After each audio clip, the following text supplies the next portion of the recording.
Bismillahirrahmanirrahim.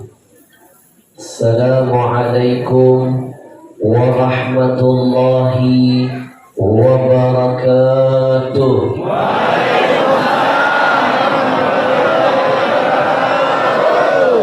Innal hamdalillah wassalatu wassalam ala Rasulillah wa ala alihi wa sahbihi wa man wala wa la hawla wa la quwwa illa billah. Yang kita cintai dan kita muliakan segenap para habaib, para alim ulama, para tuan-tuan guru, para masyayikh. Berkhusus hadir bersama kita Al-Habib Qasim Al-Idrus. Hadir bersama kita Al-Habib Saleh Al-Idrus. Dan segenap guru-guru lain hadir bersama kita. Al-Ustaz Hasanuddin Al-Banjari, ada Ustaz Fahriya, wabil khusus pimpinan pondok pesantren Nurul Rabi, guru kita Kiai Haji Muhammad Tahir. Kita doakan dulu yuk guru-guru kita. Mudah-mudahan Allah sehatkan umurnya, Allah sehatkan badannya, dipanjangkan Allah umurnya, dikuatkan imannya, dijaga semangat istiqamahnya, dijauhkan Allah dari berbagai macam fitnah dunia. Amin ya rabbal. Izinkan saya mengucapkan ribuan terima kasih kepada pemerintah Kabupaten Kota Baru yang sudah menjadi wasilah membuat saya sampai di sini. Bapak Bupatinya, Bapak Sekdanya, wabil khusus malam ini yang setia menemani kami kemana-mana, Ibu Kesanya. Luar biasa mereka yang memfasilitasi dan memberikan kemudahan semuanya. Semua yang terlibat dalam kebaikan ini kita doakan, mudah-mudahan setiap kedip matanya, hembusan napasnya, tetesan keringatnya, langkah kakinya akan dicatat nilainya jihad nanti di hadapan Allah. Man dalla ala khairin falahu mithlu ajri fa'ilihi. Kata Nabi, siapapun yang ikut andil dalam semua kebaikan, mereka sama seperti pelaku kebaikan. Izinkan saya memberikan ucapan selamat dan penghormatan yang tertinggi kepada DKM Masjid Al-Hidayah dan juga kepada Bapak Camat, Pak Kades. Tadi saya begitu datang langsung dijamu oleh Pak Camat, diajak makan, Masya Allah. Perjalanan saya menuju ke sini luar biasa, jalan mulus.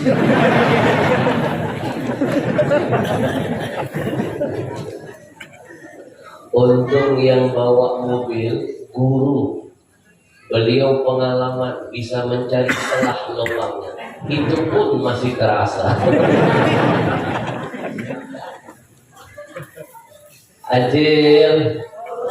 Adil, malam ini saya bahagia hadir di sini. Saya tidak merasa jadi tamu, saya merasa seperti sedang pulang kampung. Saya tidak merasa jadi orang asing, tapi saya merasa seperti sedang melihat wajah-wajah saudara saya semuanya. Alhamdulillah. Saya kembali mengundang Bapak Ibu yang masih di luar, masih ada tempat kosong di sebelah kiri saya. Sebentar lagi akan saya bocorkan apa manfaat masuk ke dalam masjid, rugi yang berada di luar.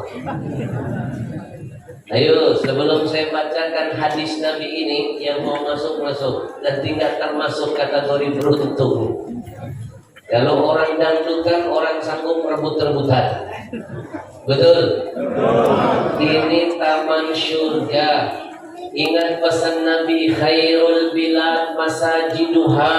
Kata Nabi, sebaik-baik tempat itu masjid. Siapapun yang masuk ke dalamnya, insya Allah jadi orang baik. Sebaik-baik tempat adalah masjid. Siapapun yang masuk ke dalamnya, banyak kebaikan yang pasti akan dia dapatkan dari Allah. Bujur? Bujur? Rugi yang gak masuk, rugi. Yang masuk ke masjid nanti keluar dari acara ini dapat bonus dari Nabi, dipastikan dalam hadis sahih mengantongi pahala seperti haji. Yang di luar belum tentu. Makanya kenapa setiap kali saya pengajian saya minta masuk dulu, manfaatkan yang kosong, baru nanti di luar. Betul? Ayo buruan masuk. Saya titipkan pesan dari Nabi. Bapak Ibu mau berangkat haji sekarang biaya mahal loh. Betul? Ratusan juta kalau nggak mau ngantri. Kalau ngantri itu waiting listnya bisa 20 tahun lebih. Dengan catatan kalau nggak keburu rojiun. Bujur? Kalaupun berangkat harus ninggalin keluarga puluhan hari. Kalaupun sudah di sana, belum jaminan dapat haji mabrur. Tapi ini ada kabar gembira dari Nabi. Cukup masuk ke masjid, melangkahkan kaki ke masjid, hadir acara pengajian, pasang niat karena Allah, itu keluar dijamin dapat pahala haji yang mabrur. Tanpa biaya, murah meriah, pasti sudah diterima. Alhamdulillah. Saya hadirkan hadis sahihnya, rugi yang duduk di bawah pohon. Dengarkan kabar gembira dari Nabi. Man ghada ilal masjidi, kata Nabi, siapa yang melangkahkan kakinya dari rumah ke masjid, la yuridu, dia tidak punya niat lain, illa, kecuali dia mantapkan niat di hatinya, ayyata'allama khairan au ya'lamahu. Riwayat kedua, au yu'allimahu, dia mantapkan niat masuk ke masjid semata-mata ingin belajar ilmu Allah, ingin mengajarkan ilmu Allah. Saya yang mengajar, Bapak Ibu yang belajar, saya yang ceramah, Bapak Ibu yang mendengarkan ceramah, semua kita dijamin Nabi dalam hadis sahihnya akan dapat kemuliaan. Apa kemuliaannya? Kana lahu, kata Nabi, bagi mereka semua akan mendapatkan pahala ka'ajri haji, bagaikan menunaikan ibadah haji. Taman hijjatuhu, kata Nabi, nilai hajinya sempurna. Atau dengan kata lain, haji makbul, haji mabrur indallah.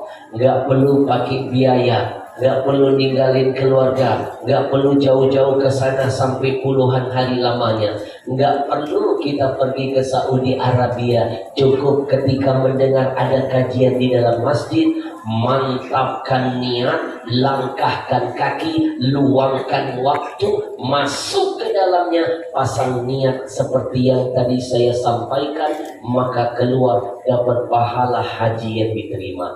Setiap hari bisa hajian, setiap minggu bisa hajian, tiap bulan bisa hajian. Belum tentu kita bisa pergi ke Arab sana. Bujur? Maka yang tadi mulai masuk berarti sudah mendapatkan pahala haji. Yang belum, kesian dulu. Sallallahu ala Muhammad, sallallahu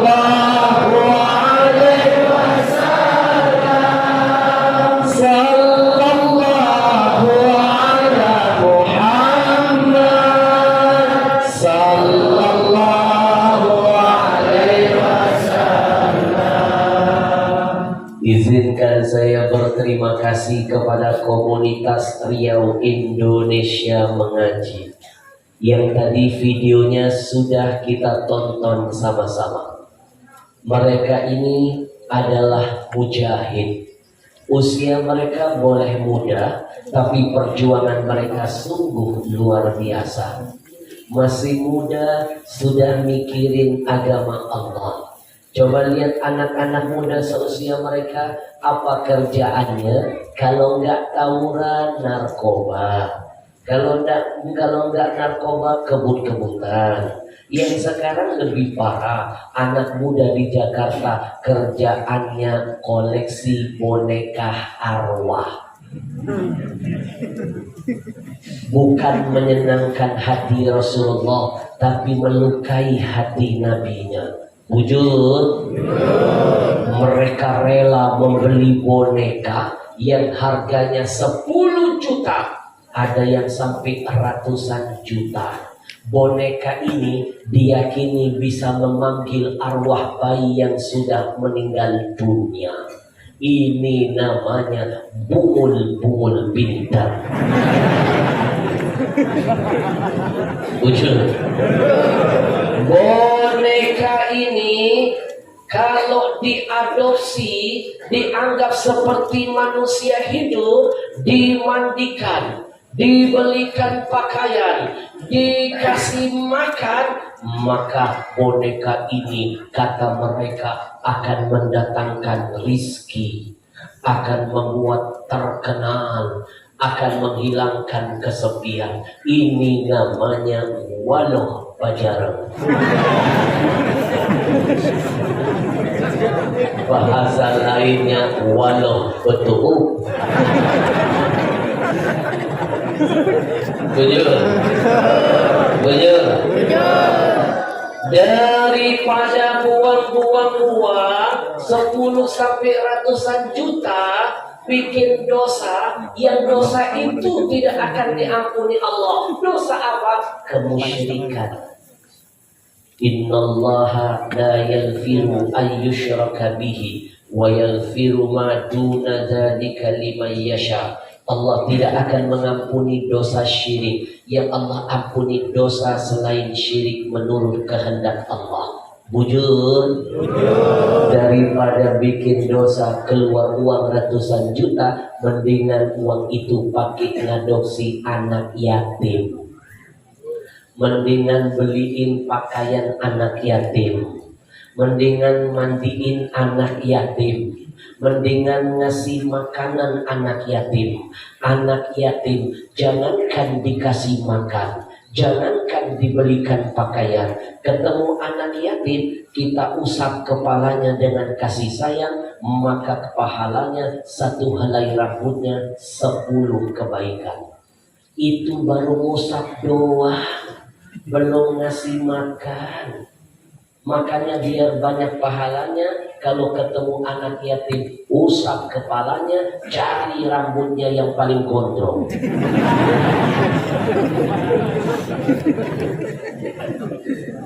Bujur. Tapi alhamdulillah ada sekelompok anak muda hadir di tengah-tengah kita. Masa mudanya mereka pakai untuk jihad di jalan Allah. Mereka masih muda, mau jadi sponsor acara dakwah. Saya diterbangkan keliling Indonesia oleh mereka. Bulan ini saya di Kalimantan Selatan. Bulan kemarin saya di Aceh. Sebelumnya saya di Kaltim. Sebelumnya di Kalteng. Sebelumnya di Sumsel. Sebelumnya di Babel. Sebelumnya di Lampung. Sebelumnya di Medan. Sebelumnya di Lombok, sebelumnya di Batam, sebelumnya di Riau. Bulan ini saya di Kalsel, di Kota Baru. Habis ini tanggal 19 di Pangkalan Bun, hampir 30 titik di sana. Acil, di Kota Baru saya dibawa keliling muter-muter sampai ke Sungai Durian. Tapi tidak ada durian.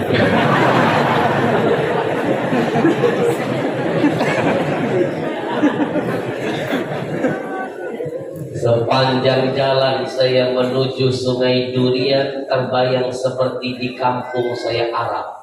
Buka jendela, nampak pohon kurma di mana-mana. Sawi. Saya pikir kurma.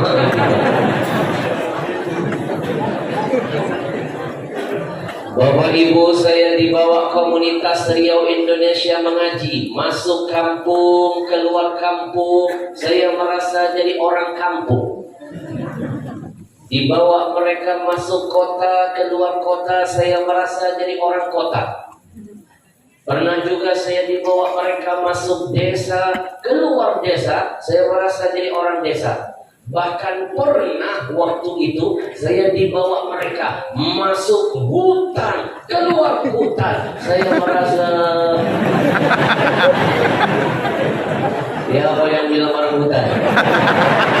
Jangan main-main, ada Pak Kapolsek itu. Kenapa pasal berapa yang begini?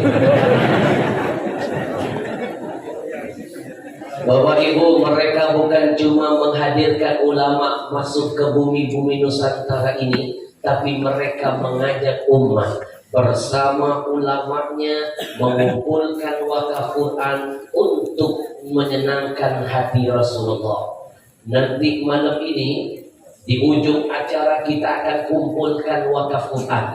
Kita kumpulkan dari kita, dibagikan untuk kita, dikumpulkan di Kota Baru, dibagikan Quran itu untuk Kota Baru. Berkahnya pasti menjaga Kota Baru dari berbagai macam bencana, musibah, malapetaka, mara bahaya yang akhir-akhir ini turun untuk Indonesia.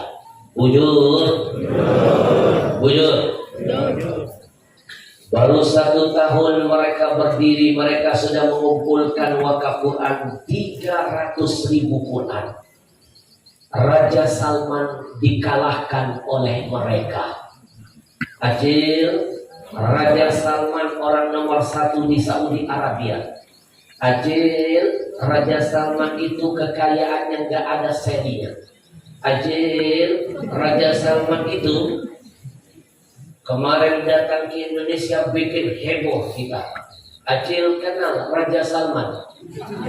Di mana kenalnya? Kenal.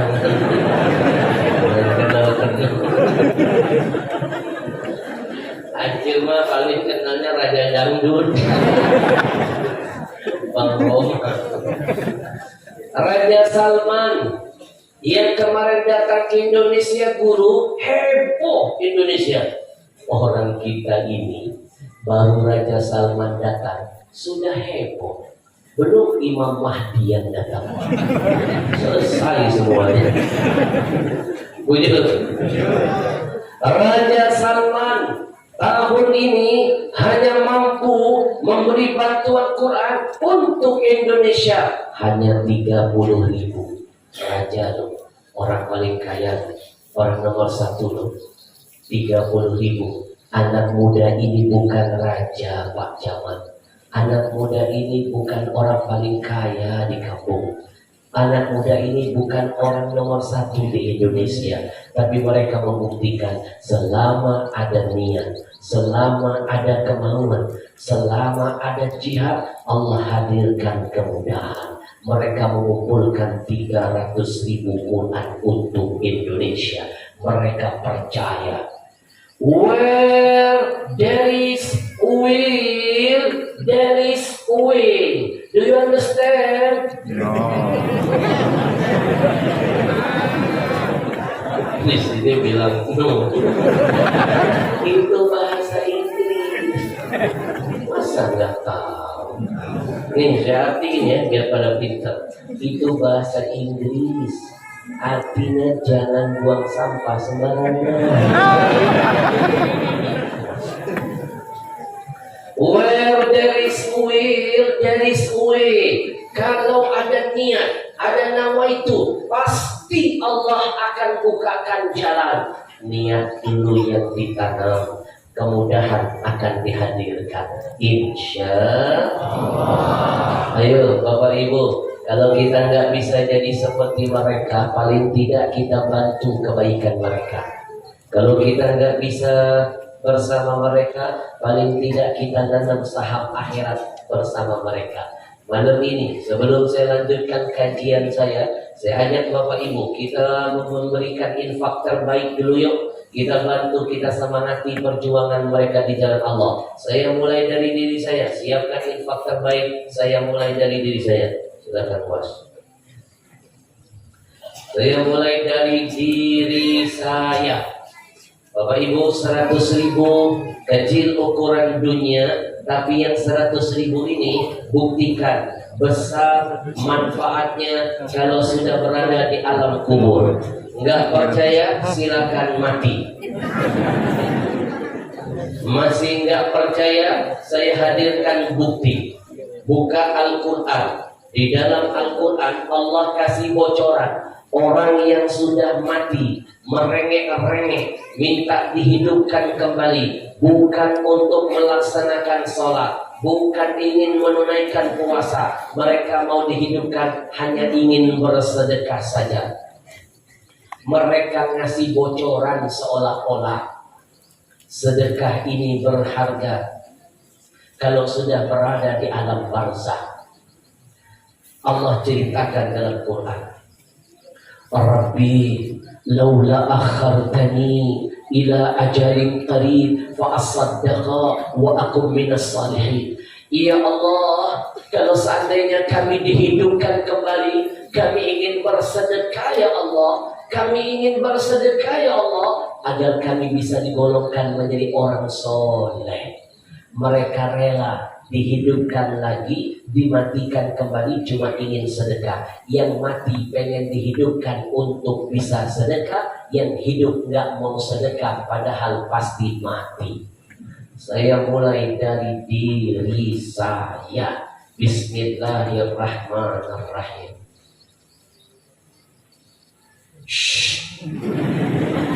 Ingat pesan Nabi yang pertama, mana qasamalun min sadaqatin bal yazdadu. Kata Nabi, tidak akan berkurang harta yang kau sedekahkan, bertambah, pasti bertambah. Mana ada ceritanya orang rajin sedekah itu jatuh miskin, yang ada makin berkah hartanya. Saya mulai dari diri saya. Bismillahirrahmanirrahim. Saya mulai dari diri saya. Ingat pesan Nabi yang kedua, ma'akalta fa'afnaita. Apapun yang kau makan, kata Nabi, pasti akan jadi busuk. Wa ma labista fa'ablaita. Apa yang kau pakai, kata Nabi, pasti akan jadi lapuk. Wa ma tasaddaqta fa'amdaita. Kata Nabi, apa yang kau sedekahkan akan jadi kekal abadi selama-lamanya. Saya mulai dari diri saya. Bismillahirrahmanirrahim.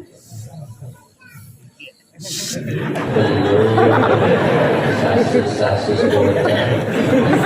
Jadi yang ceramah siapa sih? Kita yang ceramah, dia sasus. Dasar makhluk halus. Anak kecil halus perasaannya. Saya mulai dari diri saya. Bismillahirrahmanirrahim. Ingat pesan ulama, kalau berbuat kebaikan, jangan lupa iringi kebaikan dengan doa dan harapan. Karena dalam kebaikan ada keberkahan.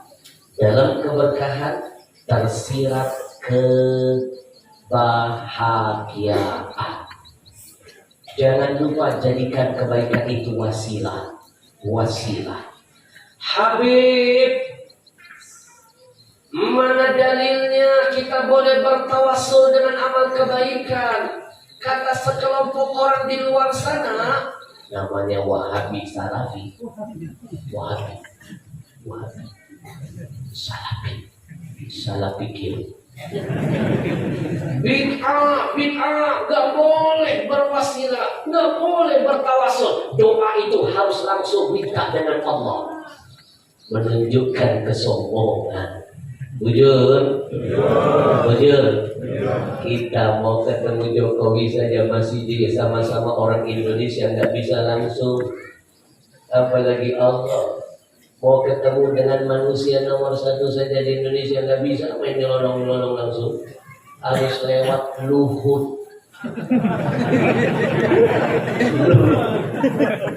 Bujur. Nggak bisa. Jadi orang tahu diri. Bujur.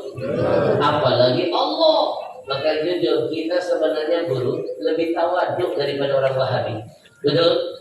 Memang dia siapa? Langsung main Allah. Nabi saja ngajarin sahabat bertawasul dengan namanya.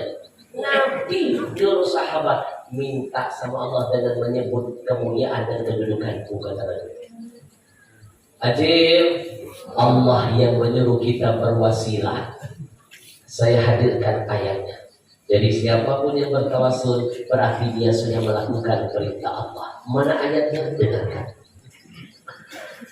Ya ayyuhalladzina amanu ittaqullah wabtaghu ilaihil wasilah.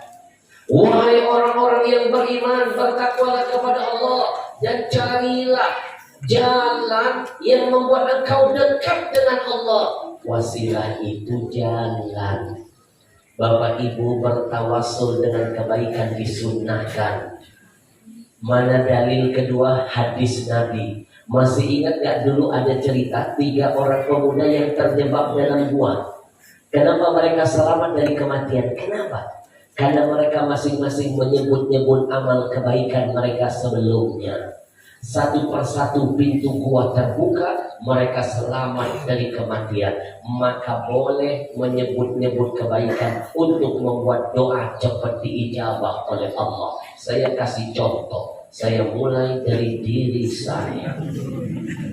Ya Allah, 100.000 hari ini aku infakkan. Aku sadar ada kebaikan dan kemuliaan. Kalau ada ya Allah, sekecil apapun kebaikan itu, aku bertawasul dengan kebaikan itu. Terimalah hajatku, jawab doaku. Maka ini jadi perangku yang akan membuat doa kita cepat naik di hadapan Allah. Saya mulai dari diri saya. Bismillahirrahmanirrahim. Siapkan infak terbaik. Sorban sunduk akan berjalan menghampiri Bapak Ibu, bikin Nabi tersenyum. Kita iringi dengan salawat biar Nabi bangga melihat jihad kita. Bismillahirrahmanirrahim.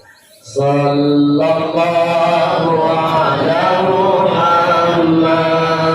Sallallahu alaihi wasallam.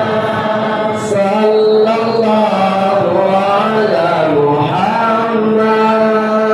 Sallallahu alaihi wasallam.